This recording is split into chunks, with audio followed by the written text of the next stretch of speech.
Good morning. It's Wednesday morning. I feel like I'm still on Sunday, but it isn't. It's Wednesday morning, and I'm here with Norma Talks. I'm continuing on with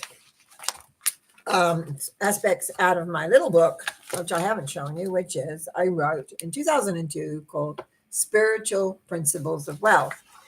We have looked at forgiveness, goal setting, tithing, and today is about divine purpose.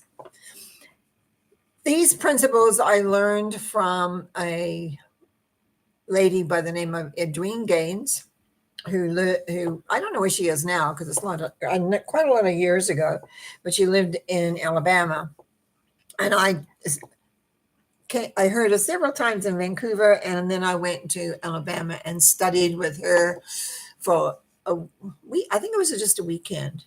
Yeah, long weekend. Anyway, yes, it was interesting, and I learned a great deal. And when I came back, I then had to put some other ideas I had, and I put them all together in this little booklet. So, divine purpose. Now, a lot of people ask me, like, what am I here for? What am I?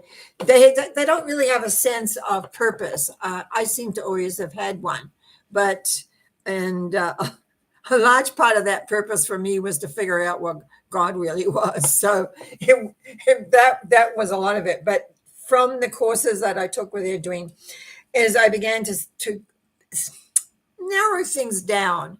And so in a way, I share a little bit of that is. So we all do have a divine purpose. The key is really to find out what it is. Because it isn't always obvious to do. For me, it was pretty obvious, but I found it sort of by doing some things which I'm going to share with you with what you can do to help find that. And a lot of it is, what do you love to do? Figuring out what you love to do.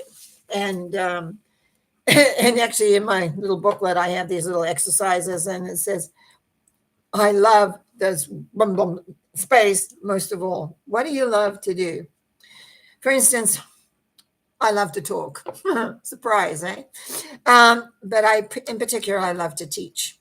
And so this is my divine purpose, teaching the spiritual laws in a practical way, ways that work, where I help people as a psychic, as a energetic transformationist. All of that is to help people be able to cope, deal, handle with their lives more effectively, be happier.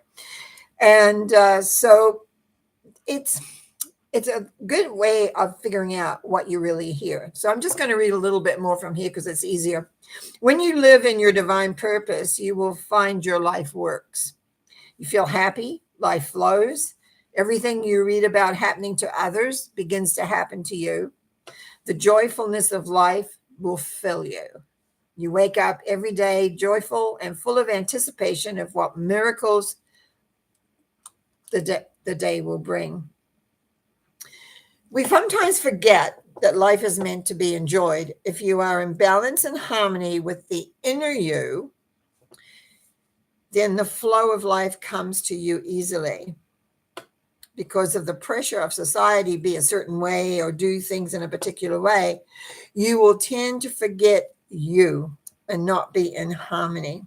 And if you haven't listened or watched the forgiveness and goal setting and even tithing talks that I've added in here, forgiveness is big. Because if you have resentments, if you hold things against you, if you feel that life's not being right for you or whatever, if you can let go by forgiving those elements, it makes a huge, big difference to your vibration. So we don't really talk about forgiveness too much generally, but I found for myself that if I get angry about something or someone or whatever, and I hold on to it, things begin not to work as well, because it's kind of like the wheel of your life has a oomph in it. And so it doesn't really work out as really well. Now, in some way, there is a way of looking at divine purpose. And basically, if you're a numerologist, which I sort of am as well, is that you add up the birth date and find what the basic number is. And I actually have a whole list here of what you could be.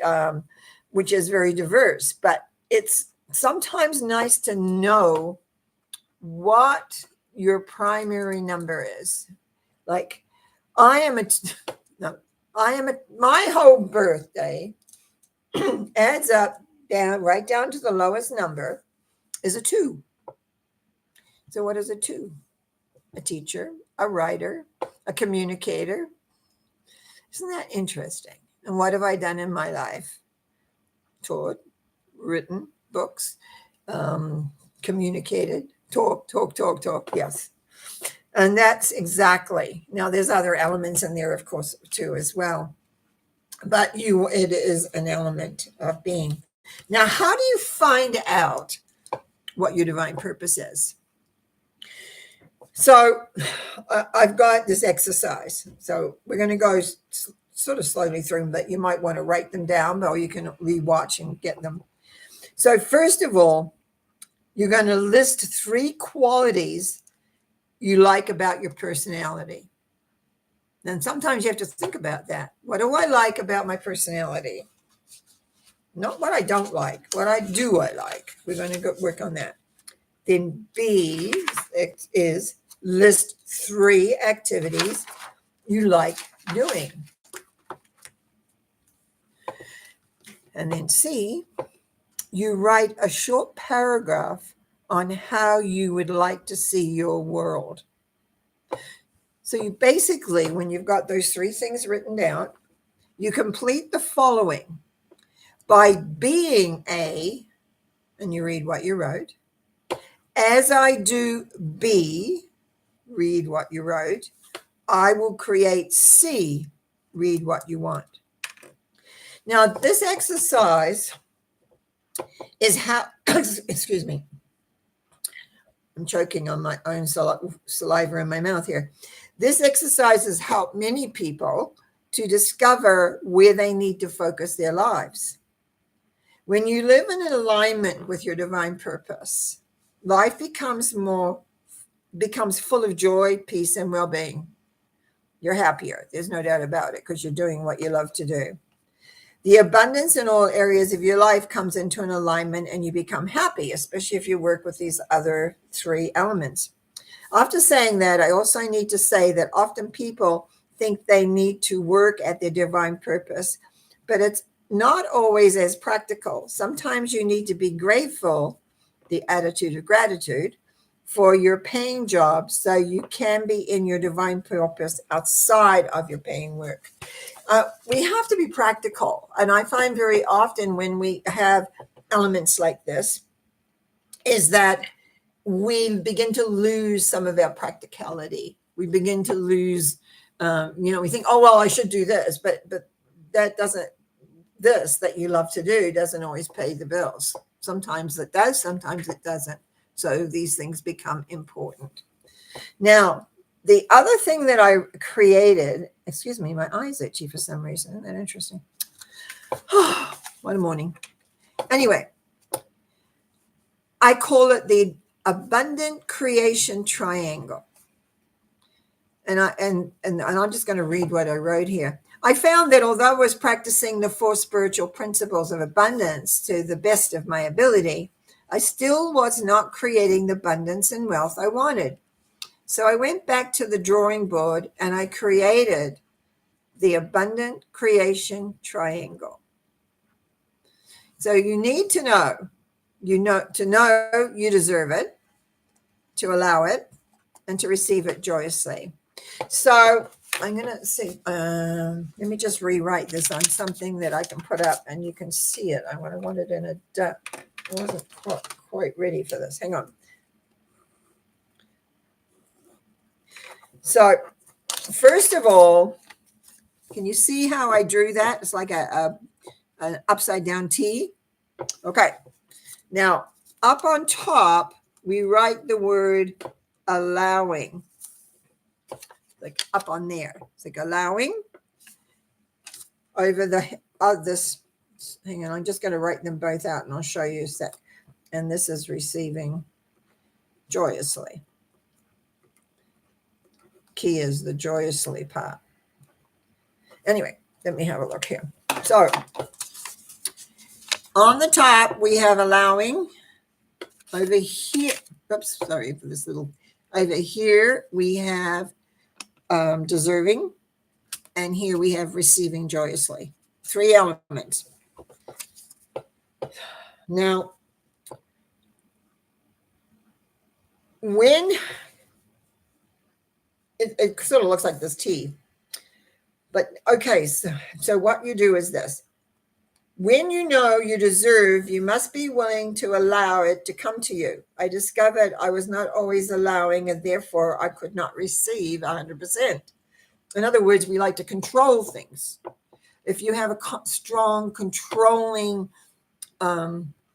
personality, you want it your way. You make sure you're not just going with the flow of things. That sometimes can be a problem. Allowing, and therefore you can't receive 100%. I had to let go how my abundance had to look and how it would come into my life. I needed to trust.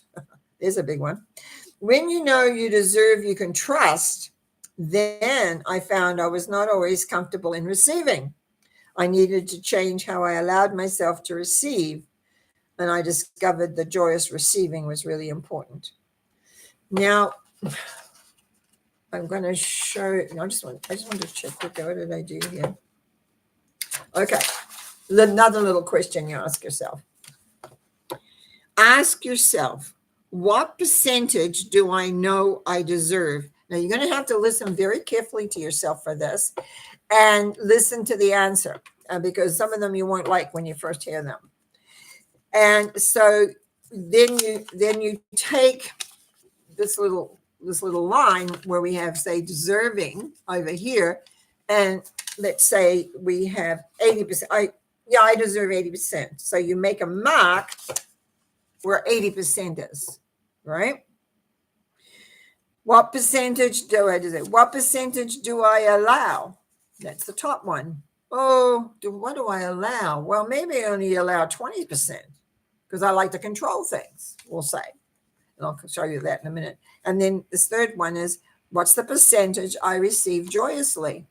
Well, maybe I do receive joyously. That's the key, joyously.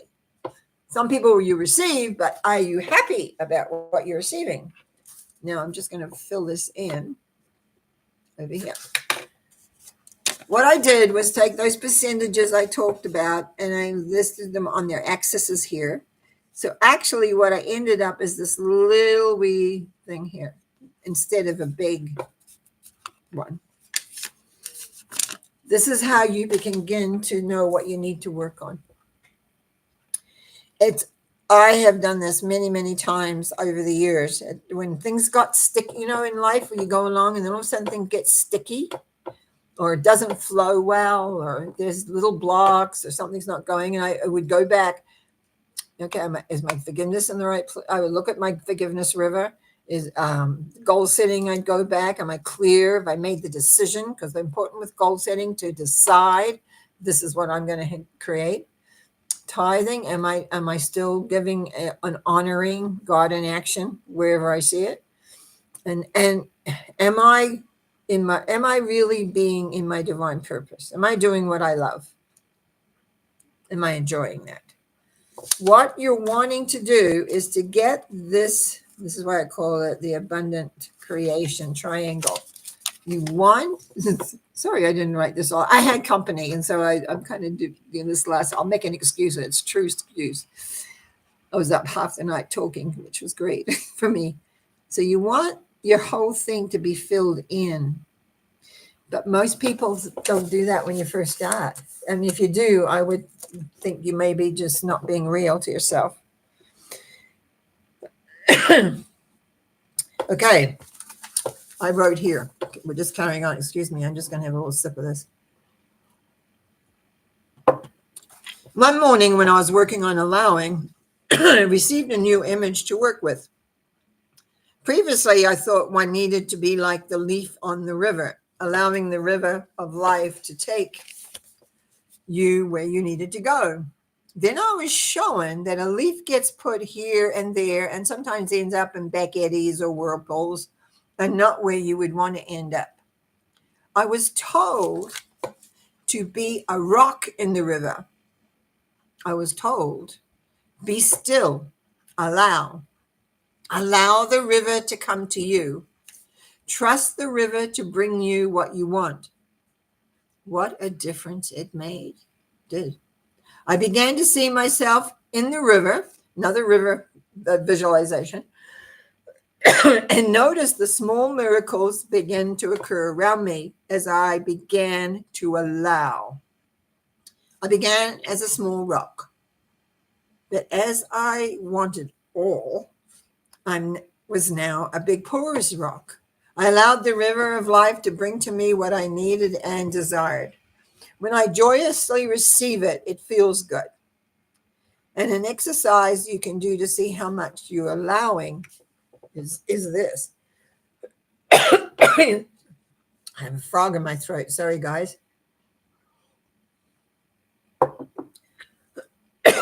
Oh, dear. Choking on myself. Here I am talking about receiving, and I'm choking on my own. And so, okay, I want to get this right so you can understand me this without this croak. Excuse me. I wish I had a hold. I could hold and then clear it, and I'd be fine. Anyway, wealth receiving river. Imagine a river, not the forgiveness river. This is another one. As you imagine this river, imagine you are a rock in the river. Notice how big you are. Notice what you are allowing the river to bring to you. Notice how it feels to be there in the river, allowing the river to bring to you what you want. And then I got a little space here. It says it feels blah, blah, to allow the river to bring me what I want.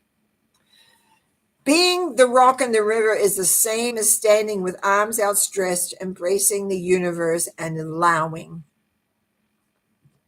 Allowing. You need to allow in order to receive. I add joyously, receiving joyously, because so often we do not receive with joy in our heart. I have come to the conclusion that we are often sick because our bodies are missing joy. I practice receiving joyously. There were many years where I was very healthy. I am still working on receiving joyously 100%. Yeah, when I wrote that, I put that in. Yeah, I know. I know how different it feels when I move into that place of 100% receiving joyously. Life is good. God is my supply, and I receive joyously what is brought to me. I talk a little bit about some other things here. So it's just a part of what is going on, but it's what the tarot taught me through the tower symbols. I must as well tell you this because it's an important element. Many years ago, the tower symbol of the tarot taught me that everything adds to my life. I believe that. Everything that comes to me adds to me. I can be like a rock in the river, embracing the river as I allow it to bring to me what I want, need, and desire. What a different attitude from years ago when I used to go after everything with force and vigor. The words surrender and gentle were not part of my vocabulary then. Now I endeavor to walk gently and softly and listen. I hear which way I need to go. I see and respond with knowing. The river is wonderful to me. Like the tower taught me years ago, everything adds. Deserving deals with your self-worth. Remember on that other pattern, or that other branch, you might say. If you do not feel you are worthy, you will not allow yourself to receive. If your self-worth is not allowing you to receive, then you need to connect with your God, your spiritual source, or whatever your philosophy is about that. And I have another exercise called the connection exercise that will aid you in reinforcing the connection with your source. And as you do this exercise, you will find your deserving grow. So it's like we need to know we deserve to have what we want. We need to create. So the connection exercise goes like this. Close your eyes and look around with your inner eye or your imagination for a light. It can be close or far away, and it can be of any color. It can be inside of you or outside of you. When you find it, bring it closer with your breath, allowing it to come all around you, and you will begin to feel it. What you may feel is a warmth that contains love, peace, and acceptance. If these feelings are not there, then look around for another light. Bring that in and let it integrate with the previous light you have found. Some people will need to bring in and integrate several lights before the feeling of love, peace, and acceptance are present. When the feeling of love, peace, and acceptance is present, fill yourself up. You deserve to have this feeling. It is yours. It is you. Allow it to fill you. You may discover you have blocks in your body that does not accept this light. This will be where you are holding onto emotions, pain, hurt, guilt, or fear. By taking your mind into the blocks, you can discover what they are about before you let them go into the light. You can release your blocks into the light. Slowly bring the light inside and release the blocked energy into this light. As the light takes the blocked energy into itself, it will transform the blocked energy into loving energy, and slowly the block is released and the new loving energy will replace it. Just like a flashlight absorbs the dark. As each block is released, you become more of your source light, more connected, more who you truly are. That's the actual exercise. I did it for a long, long, long time, so it's almost automatic now. But I've written on further down the bottom here is this exercise is great with forgiveness.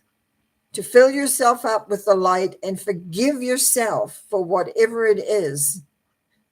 Then you can see the person you need to forgive in their light. You can let go easily to whatever you have been holding on to. It is really easy to move into a place of forgiveness of self and others when you're working with source love / light energy.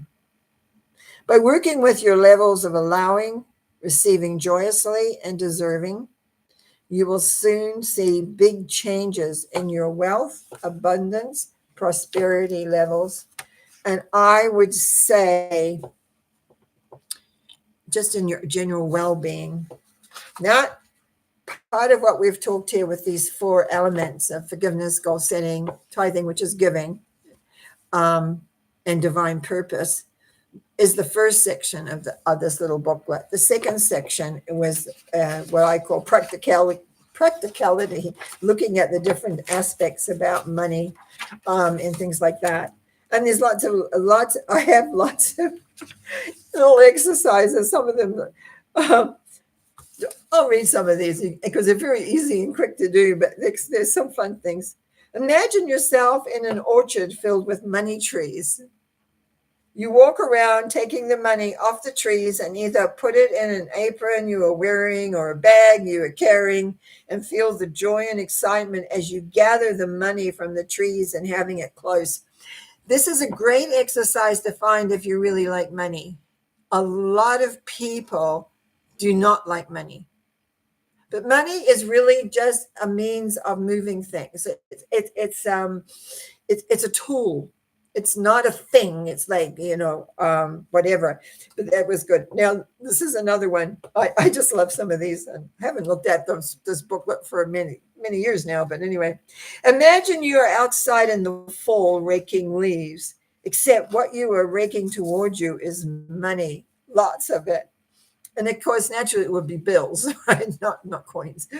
Rake it in big piles around you. Feel how good it feels to have all this money. When you have all the piles around you, you may want to play in them by throwing the money in the air, allowing it to fall all around you and on top of you. The idea is to get used to it. Again, another one, but all these different, because people like different elements. I just had so much fun putting these together. Imagine you are at the beach and the waves are breaking all around you. These are waves of money coming towards you. Allow them to break around you and feel how it feels to have all this money continuously and forever, like the ocean breaking around you. And then imagine you're in a bathtub. This is a bathtub full of money. Now, I have to say something here. A lot of people, because often if you think about money, it can be old and dirty and you've been around. You need crisp new bills. You don't need to think of it money that's being through many hands. You want crisp money, especially this one. Imagine you're in a bathtub and in this bathtub full of money. Feel how good it feels to have all that new, clean money close by you. Yeah, it's all me. Now, the other exercise here, and this is one I did a lot of. Imagine all your bills piled up beside you. Take a big red stamp that says paid in full. Take each bill and stamp it, knowing inside it is paid. Feel the gratitude when you know your bills are paid in full. Now, I ran a business that had big bills. And that exercise right there was knowing they all got paid in full. And they did. What else do I have in here? Oh, just lots of little things. I've got a little thing. Clench your hand into a fist. Notice how tight it is. Notice the pressure on your arm and how nothing can get in. Now open your hand out flat. Notice how relaxed your arm feels and how you can have money move in and move out. Energy moving in and out.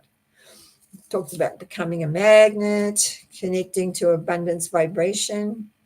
There's all these things in here. Just so, some of them, I haven't looked at. It was actually, I don't know, this booklet, it's only a booklet really. It kind of came back in and it's already, I'm going, well, things I almost forgot in a way. Now, I'm going to talk a little bit here about command statements. For many years, I used the affirmation, there will always be more than enough. I also use one that helps me stop worrying. And I've talked on this one a lot during my talks. Time is my friend. These are two of the many affirmations I have used over the years. I call them sanity sayings. It can be frustrating when you have done everything you can do and still have not achieved what you want. You set your goals, decide. Remember, when you're goal setting, the key is deciding. Yeah, this is what you're going to decide they will be, and yet nothing changes. You need to move into demand position. I've got that highlighted. There are times when nothing seems to be working. I have looked at my forgiveness river. I have decided what I wanted to have happen, but it seems like my life is on stall. It needs a kickstart. What I do is the following. Decide what it is you want to kickstart. Then say out loud what it is you want in a voice that you would command a dog to sit or heel. And you keep saying what you want until you know without a word of doubt that you have it in your system. You know it's real. See, so often when we want something, we don't make it real for ourselves. We don't think, it's just kind of like, oh yeah, I really want that. But you're not commanding it. So it's, I'm just picking things out of here. In workshops, I sometimes have participants recall when they were angry As they feel their anger, they then can release the old anger, keeping the clean energy which contained the anger. And that now is passion. Then, saying in their clean anger energy or their passion, they walk, stamping their feet, stating out what they want.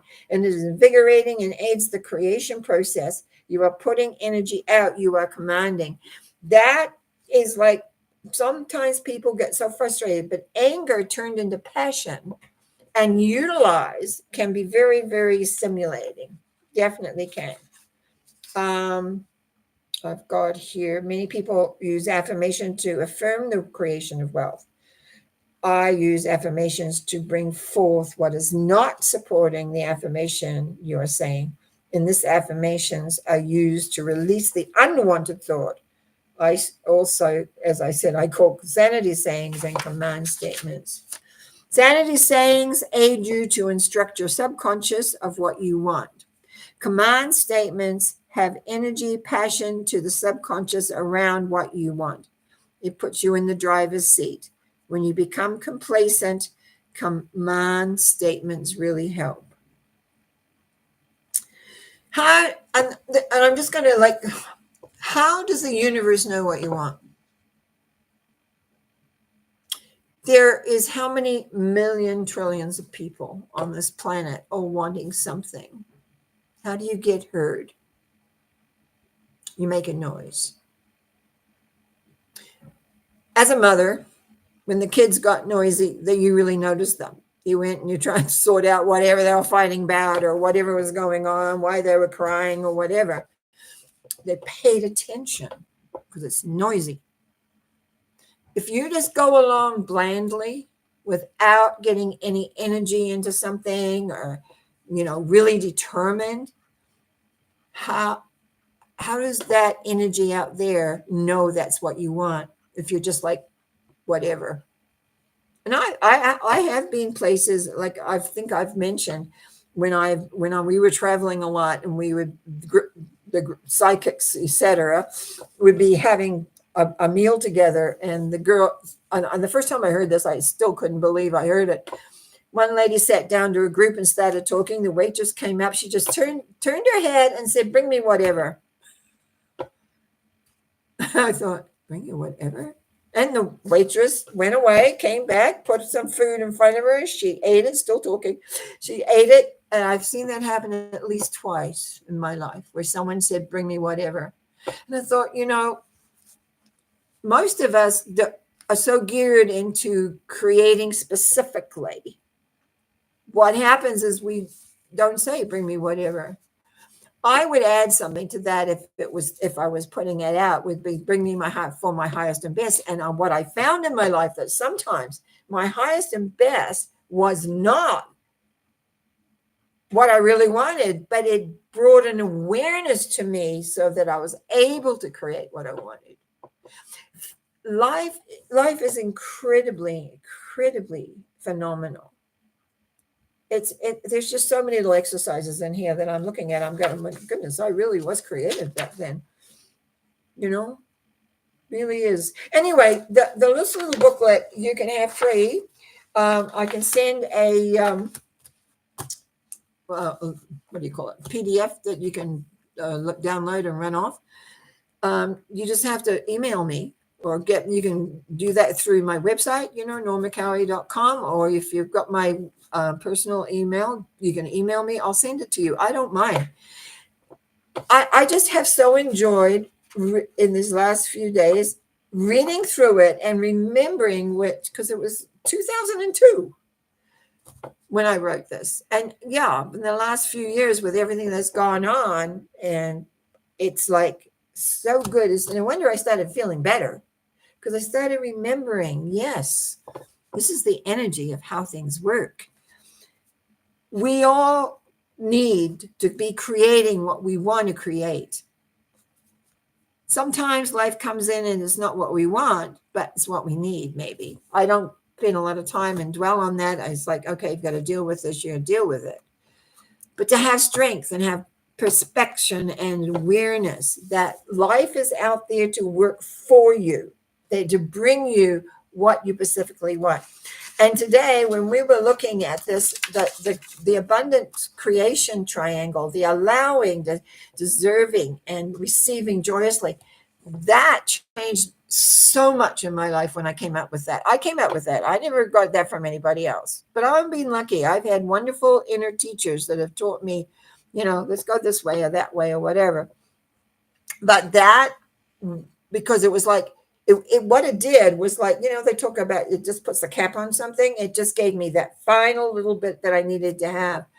Because if my triangle wasn't working, my abundant triangle wasn't working well, if I wasn't down on deserving, because sometimes, like people, we can beat ourselves up because we didn't do something we think we should have done, but receiving joyously.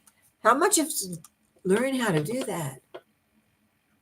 Even if we've had a big spiritual background, how do we do that? How do we receive joyously?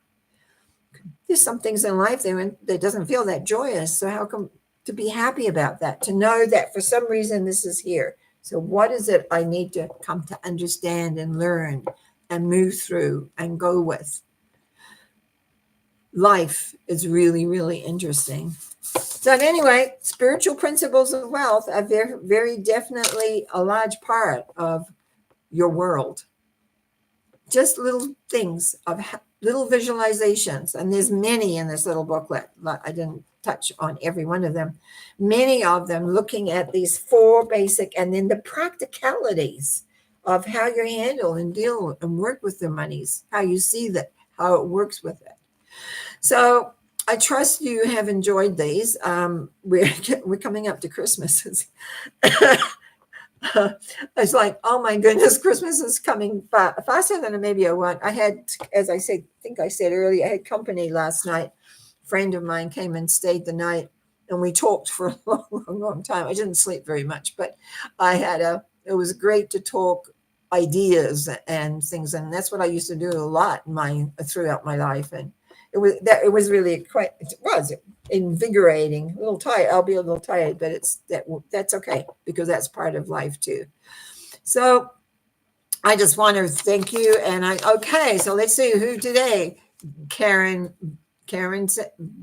B is what I call her, says, good morning, Norma. Yvonne says, oh, Norma, this is such a gift. Thank you so much. Yvonne, bless your heart. Thank you. And Karen B again, such powerful message this morning. Thank you so much. Oh, another thing, you can always write and say, I would like to hear you talk about this or that or the other, because sometimes I sit here and think, what am I going to talk about? Because Bishy Wednesdays is the longer talk. And Mondays I love, but it's just whatever happens on the Monday night. And I love that Monday night. And Sunday, sometimes I scratch my head there too a little bit. But it's like my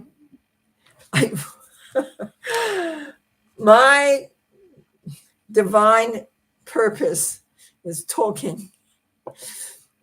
And as you know, when COVID came along, couldn't have any clients, couldn't have any classes. And if you haven't heard this story, this is how it went. I had years ago started this channel to do movie reviews, because I liked movies, and for something to do, I would write up these movie reviews years ago. And so I knew the channel was sitting there, and I said, well, if I can't teach, I can't do this, and I can't do that. Well, Zoom also, I got caught up with Zoom. All my clientele are by Zoom even today, because in my house now is geared differently. So, and it was like, there it is. It's like, there is no reason why you cannot do what you love to do. But you got to find out what you love to do. I know people who love to garden. My dad was like that. Worked hard, but his garden always had a beautiful garden. And flowers. He loved gladiolas, so we had lots of gladiolas around the house. And things like that. It was like, what do you love to do? Because it brings joy and love into your body and into you and into where you're going. I get to speak to you, those that listen, and those that subscribe, thank you. Those that give me thumbs up, thank you. All of that is very important. And And you get my blessings.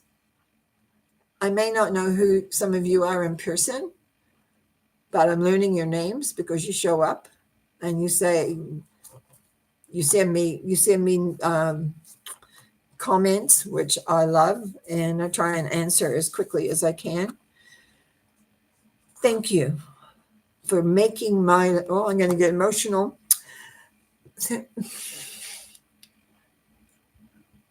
I have to breathe just a minute. Thank you for making my life happy, fulfilling, so that I can enjoy being who I am. So it's Wednesday. I'll be back Sunday with a Sunday thought. Blessings. Have a great day. Bye now.